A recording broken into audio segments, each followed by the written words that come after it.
Today we're going to preview Oklahoma versus Army, and all that's coming up after the bumper. What do you mean you don't subscribe to my son's YouTube channel? Mama, no! Just snap the damn ball, RJ. What's up, kid folks? It's RJ Young. I am not on a step mill. Consider hitting the like and subscribe button because I upload a video every single day. It's always OU related, college football related, sports related. We have a good time. You know what? Let me start out by saying the 1945 National Championship banner, or whatever it is they're doing at Boone Pickens Stadium, belongs to Army. And I'm going to tell you why. Like, we make jokes about this, but it's time that we set this record straight. And in the process, embarrass the folks at Oklahoma State who are laying claim to something that they do not own. And we're going to do this by way of telling how Oklahoma became a juggernaut. And it started with flexing against Army in 1946. Now, in 1946, Army was coming off of perhaps the best season by any college football team ever of all time. They played 6 ranked teams and beat them 45-6 collectively. I mean, we're talking about Allen High School beating up insert 1A Podunk, Texas town. It was that kind of lopsided. And again, they're doing this against ranked opponents. But in 1946, Oklahoma gave Army everything it wanted. Army got the win 21-7, but that game put the country on notice because the Black Knights boasted 2 Heisman winners. Not 1, 2. One being Glenn Davis, the other one being Doc Blanchard, Mr. Inside and Mr. Outside. As a matter of fact, Davis won it in 1946 after finishing second to Blanchard in 1945. From 1944 to 1945, Doc Blanchard averaged 11.5 yards per carry. We're talking about college football greats here. But against Oklahoma, 1946 Heisman winner Glenn Davis carried the ball 12 times and got just 19 yards. This was the Jim Tatum team that finished the season 8-3 and set the table for Bud Wilkinson to make the monster that we know as Oklahoma football. Now, this same Army team kept its unbeaten streak. It went all the way to 25 before Notre Dame played them to a 0-0 tie. So even in ending the streak, they didn't really get beaten. They didn't take an L until 1947 when Columbia upset the Black Knights 21-20. Now, yes, Army coach Red Blake took advantage of inflated enlisted numbers and the popularity of the military in World War II. He also cheated. But he also had a pretty great college football team. And knowing what we know about Army football and Glenn Davis and Doc Blanchard and Red Blake, it's very hard for anybody, let alone OU fans, to take seriously Oklahoma State laying claim to the 1945 national title. As a matter of fact, Jeff Monken and his kids need to just go up to Stillwater, rip down those letters at Boone Pickens Stadium, and go home. Because they have absolutely no right to that title, and they should be ashamed of claiming it. Now, as for Oklahoma, this will be the 4th time that OU has played Army. After taking the L in 1946, the Sooners have back-to-back wins against Army. One in 1959 in Norman and another in 1961 at Yankee Stadium. OU's game against Army this Saturday will be just the 4th time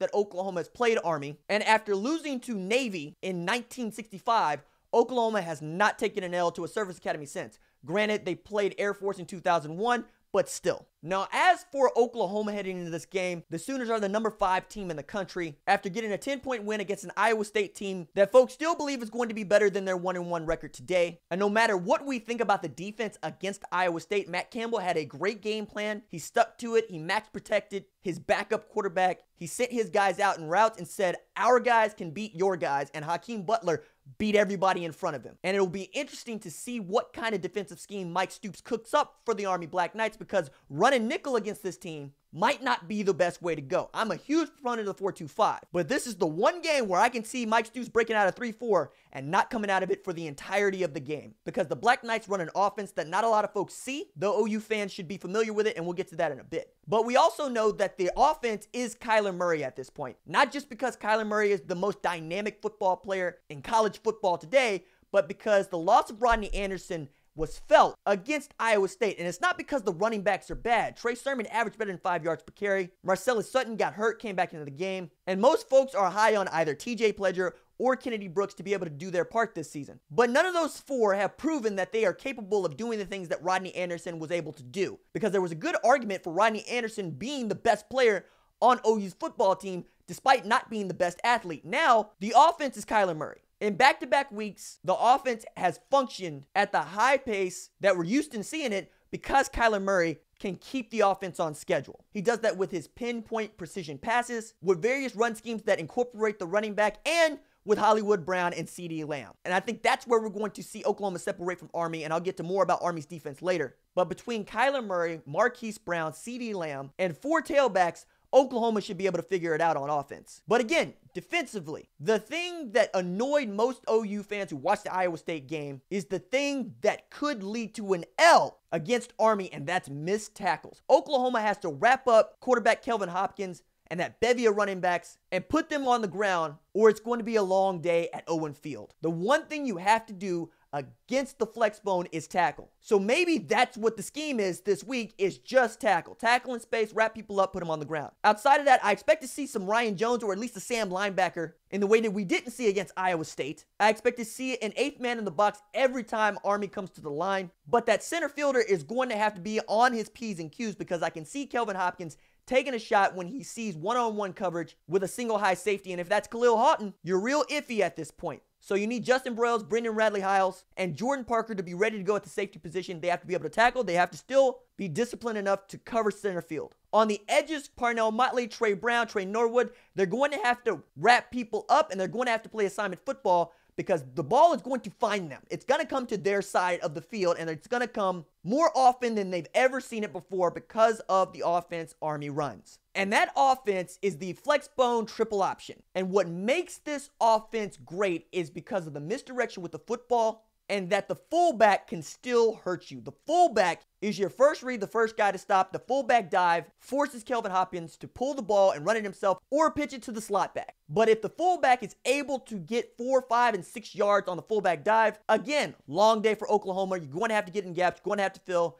Kenneth Murray Jr. and Curtis Bolton are going to have a job to do on Saturday. Now, yes, Oklahoma fans are familiar with this wishbone-like offense becoming the Barry Switzer days, and we've seen modern versions of it in Urban Meyer's offense at Ohio State, and even Chip Kelly's Oregon Ducks, and some of what he tried to do against UCLA.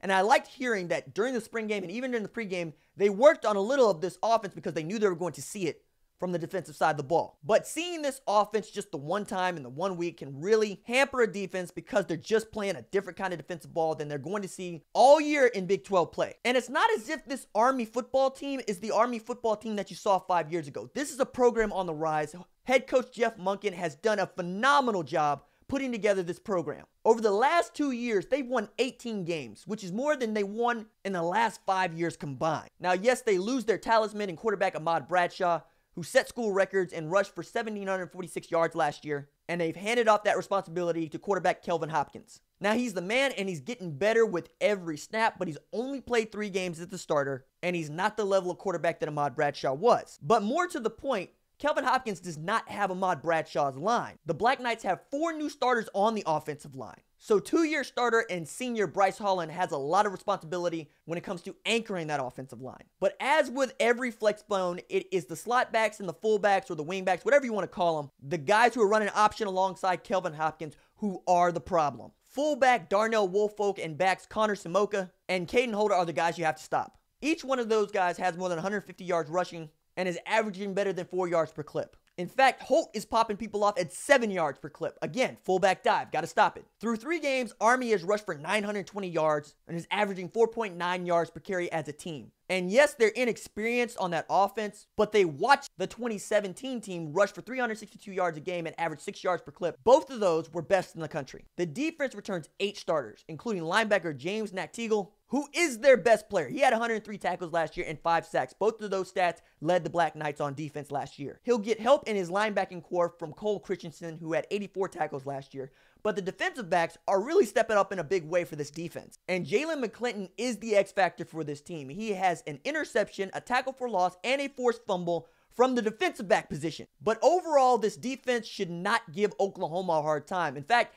I would even call it a little soft. It's giving up 7.4 yards per play, and this is against competition like Duke, Liberty, and Hawaii. They're just not as talented as an Oklahoma football team. But they do have pride after beating a good Navy football team last year and then winning a bowl game against San Diego State. Again, this Black Knight team went 10-3, so winning is their culture. But more than that, we're talking about West Point cadets. We're talking about guys who are preparing to go to war. And I've been saying for months that this is the game that scares me the most, even more than Florida Atlantic, because of this offense that you see, the flex bone, you're just not going to see a whole lot of it, and the mere fact that these guys are disciplined in their lives and the way they go about them. Even though they've given up 12 penalties in the last 2 games, I don't expect Army to beat itself. I expect Army to take advantage of any mistakes that Oklahoma has. So really, on defense and offense, it's about, can you execute? And you need to execute every single play, because against this offense, everybody's a threat to go to the house. Everybody has to play the fullback dive, the option pitch, the quarterback. There's just a lot of team football that has to happen, and Mike Stoops has to figure out how to relay that to his players so that this game, that is the trap game on the schedule for me, ends up with the 4th win for Oklahoma this season, and OU continues its march toward the college football playoff in 2018. All right, that's it for me. Deuces.